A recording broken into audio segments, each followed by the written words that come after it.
कक्षा 8वीं के विद्यार्थियों का ऑनलाइन क्लास में स्वागत है। प्यारे विद्यार्थियों, हम पहला पाठ तो पढ़ चुके हैं, भाषा, लिपि और व्याकरण। आज हम दूसरा पाठ पढ़ेंगे और दूसरे पाठ का नाम है वर्ण विचार।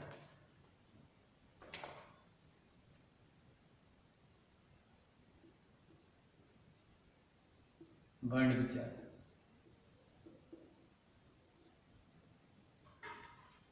हाँ, तो आपने भाषा की परिभाषा तो याद कर ली होगी। भाषा वह साधन है जिसके माध्यम से हम अपने विचारों का आदान प्रदान करते हैं, वह भाषा कहलाती है। तो ये हम पहले पाठ में पढ़ चुके हैं। अब भाषा के लिए हमें जरूरत पड़ती है वर्णों की। और वर्ण किसे कहते हैं? तो वर्ण भाषा की वह सबसे छोटी इकाई है जिसके और टुकड़े न किए जा सके, उसे वर्ण कहते हैं। हाँ, तो आप सभी अपनी पाठ्य पुस्तक हिंदी व्याकरण कक्षा 8वीं खोलें और इसमें ध्यान देंगे। पृष्ठ संख्या 10 पर आ जाइए। आपको अपनी पाठ्य पुस्तक में ध्यान रखना है और जैसे मैं पढ़ता जाता हूँ आपको भी उसको समझना है और पढ़ने का अभ्यास करना है। भावों और विचारों को अभिव्यक्त करने का साधन भाषा है। भाषा की सबसे छोटी इकाई वर्ण है। निम्नलिखित शब्दों और उनमें प्रयुक्त ध्वनियों को पढ़िए और समझिए। यहाँ पर लिखा हुआ है अनार। अनार शब्द इस प्रकार से लिखा हुआ है, अनार। अब अनार में कितनी ध्वनियां ये हमें देखना है। सबसे पहले लिखा हुआ है अ, धन, न, धन, आ, धन, र, धन, अ। यानी कि इसमें कुल कितनी ध्वनियां हो गई? 1 2 3 4 5। इसमें 5 ध्वनियां हो गई।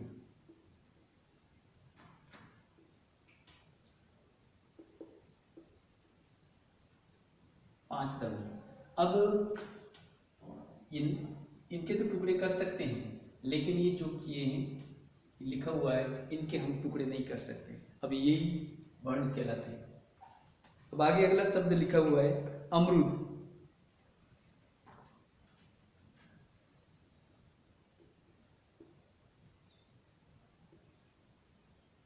अमरूद इस प्रकार से लिखा हुआ है,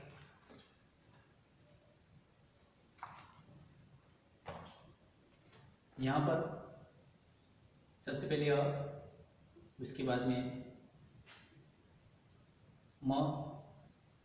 म, धन, अ, धन,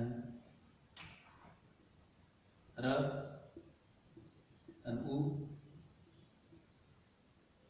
धन, द, धन, अ।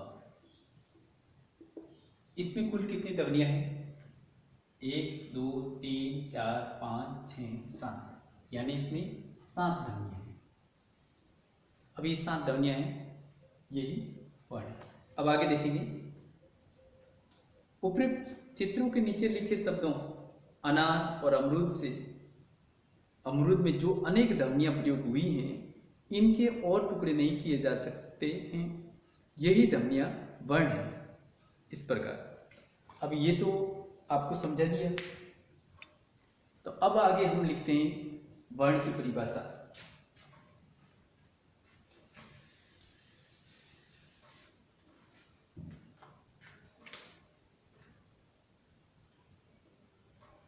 वर्ण की परिभाषा।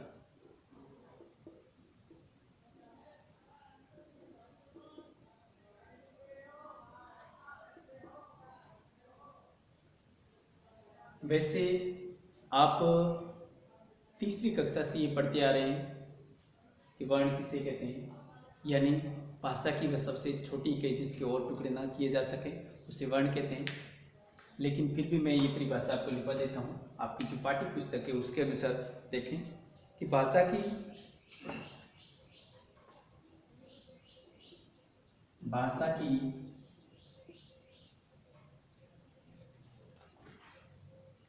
लिखित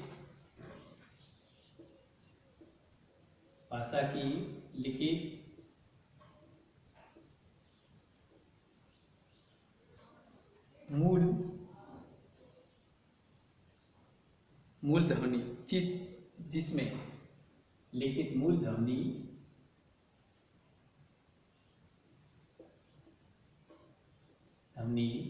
जिसमें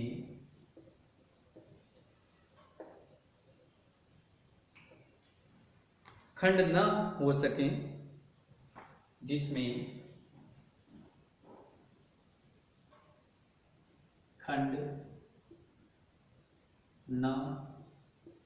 सके,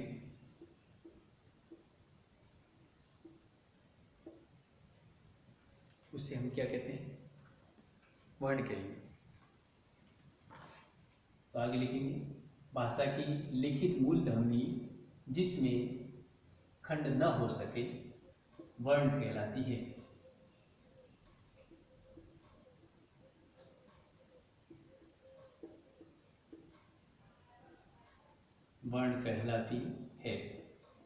तो ये आपको वर्ण की परिभाषा लिखवा दी, आपको याद करना है। फिर आगे चलते हैं, हमें वर्ण की विशेषताओं की जानकारी रखनी है। तो वर्ण की 3 विशेषताएं होती है, आप अपनी पाठ्य पुस्तक में देखिए। वर्ण की 3 विशेषताएं होती है। पहली विशेषता है सबसे छोटी इकाई होती है। दूसरी विशेषता है इसके टुकड़े नहीं हो सकते। और तीसरी विशेषता है इनके मेल से शब्द बनते हैं। तो ये वर्ण की 3 विशेषताएं आपको बता दी गई। अब इसके बाद में वर्णमाला।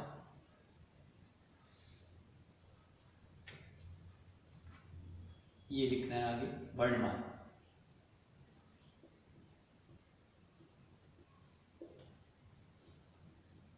वर्णमाला किसे कहते हैं ये भी हमें ध्यान रखना है।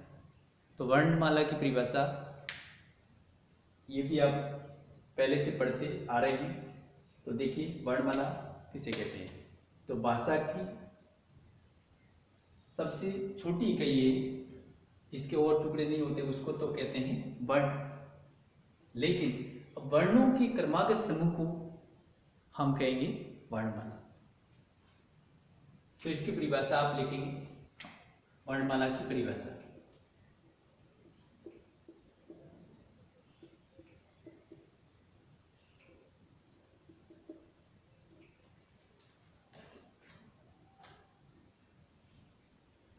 वर्णों का समूह अर्थात वर्णों के क्रमबद्ध व्यवस्थित समूह को वर्णमाला कहते हैं।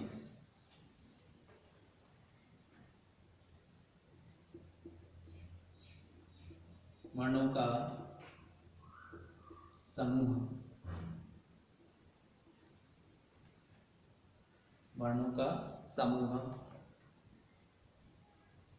अर्थात वर्णों के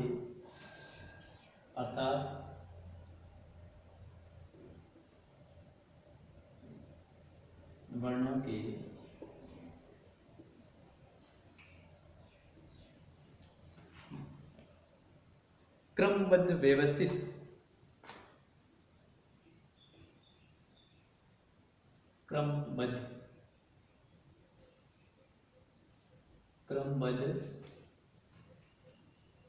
व्यवस्थित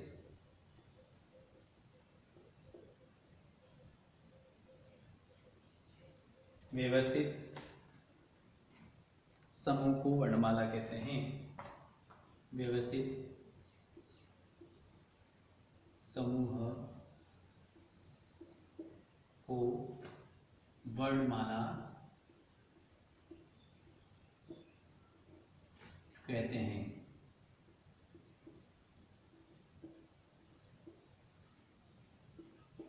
तो ये आपको वर्णमाला की परिभाषा भी लिखवा दी। अब व्यवस्थित समूह किस प्रकार से, जैसे हम बोलते हैं अ आ इ ई उ ऊ ये पूरा क्रम वाइज बोलना है हमें।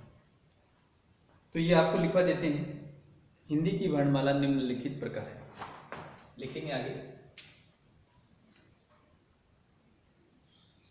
हिंदी की वर्णमाला, हिंदी की वर्णमाला निम्नलिखित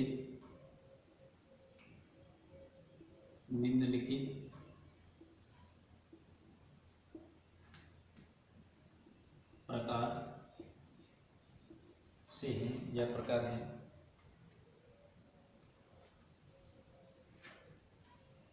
हिंदी की वर्णमाला निम्नलिखित प्रकार से है।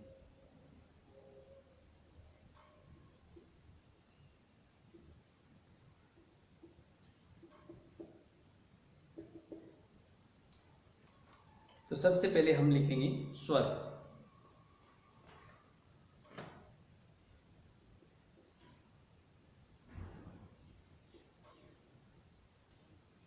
स्वर हिंदी में 11 होते हैं, ये तो हम सभी जानते ही हैं। और स्वर हैं अ, आ, ई, उ, ऊ, री, ए, आई, ओ,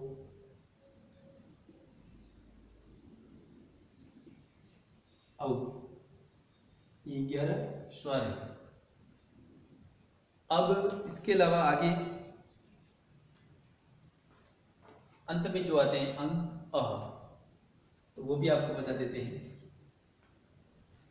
अंग जो कि अनुस्वार बोलते हैं।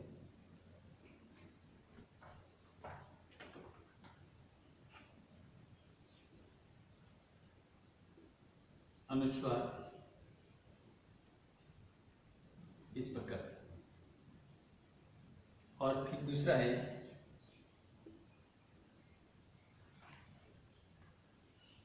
अह।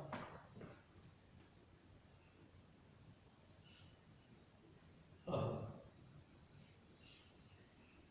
इसको विसर्ग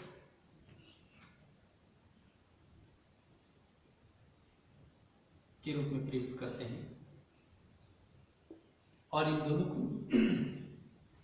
मिला करके दोनों ये हैं, इसको कहते हैं अयोगवा। ये अयोगवा है।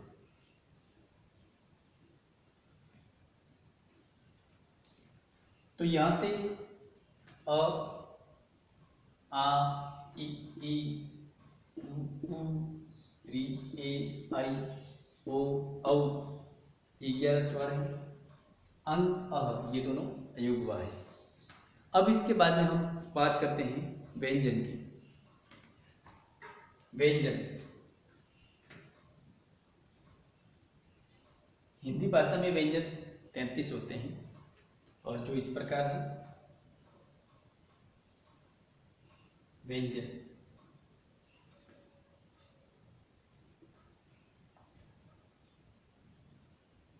क, ख, ग, घ, ङ, च, छ, ज, झ, ञ, ट, ठ, ड, ढ, न, त, थ, ड, ध, न, प, फ, ब,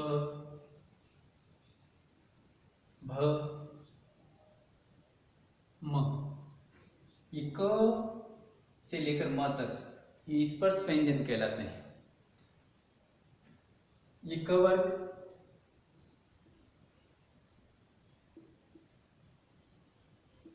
और ये है च वर्ग,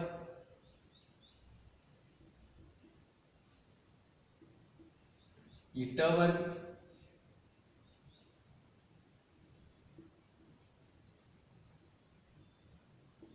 और ये त वर्ग,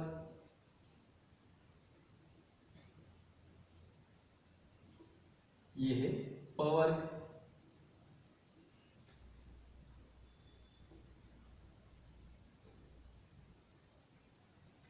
तो ये सब स्पर्श व्यंजन कहलाते हैं। क से लेकर म तक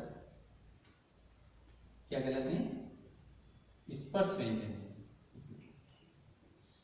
स्पर्श व्यंजन याद रखना है आपको। स्पर्श व्यंजन कितने हैं? तो ये 25 है।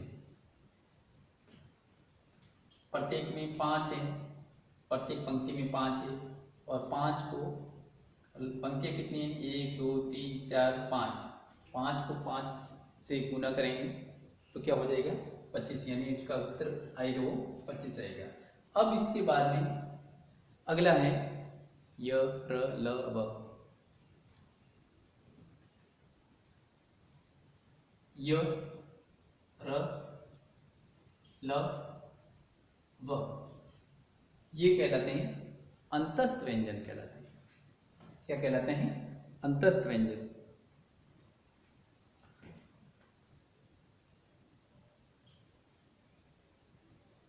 अंतस्थ व्यंजन।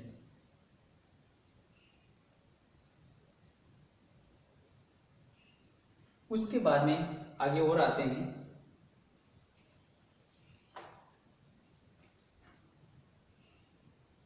श, श, स, ह, ये कहलाते हैं ऊष्म व्यंजन।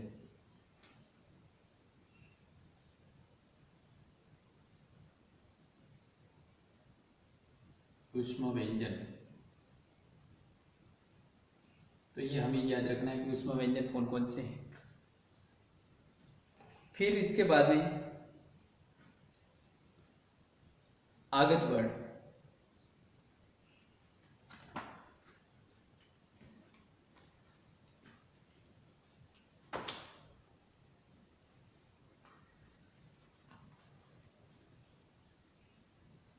आगत वर्ण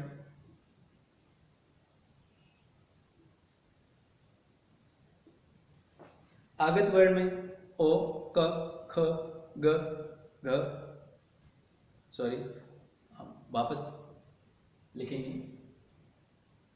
ओ इस प्रकार से लिखेंगे, उसके बाद में क ऐसे लिखेंगे, और ख इस प्रकार से लिखेंगे, ग ऐसे लिखेंगे। फिर उसके बाद में आता है ज, ऐसे लिखेंगे, और फिर उसके बाद में आता है ख, भी ऐसे लिखेंगे। यानी ये दूसरी भाषा से लिए गए वर्ण है, तो ये आगत वर्ण है। फिर उसके बाद में आता है अतिरिक्त व्यंजन।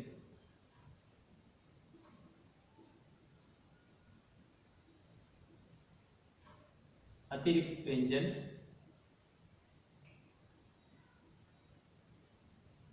इसमें है ड, ढ़, अड़ और अड़ को उत्क्षिप्त व्यंजन भी बोलते हैं। ठीक है, तो ये आज अपना ये वर्ण विचार का जो टॉपिक था, वर्ण की परिभाषा, वर्णमाला की परिभाषा और वर्णमाला कौन कौन से हैं, और वो आपको समझा दिया गया। अब इसके आगे वर्णों के भेद वो अगली क्लास जब भी लगेगी उसमें समझाएंगे। बहुत बहुत धन्यवाद। और आपका जो होमवर्क है वो मीट्स योर पेरेंट ऐप में दे दिया जाएगा। उसको समय पर पूर्ण करके सबमिट करेंगे। धन्यवाद।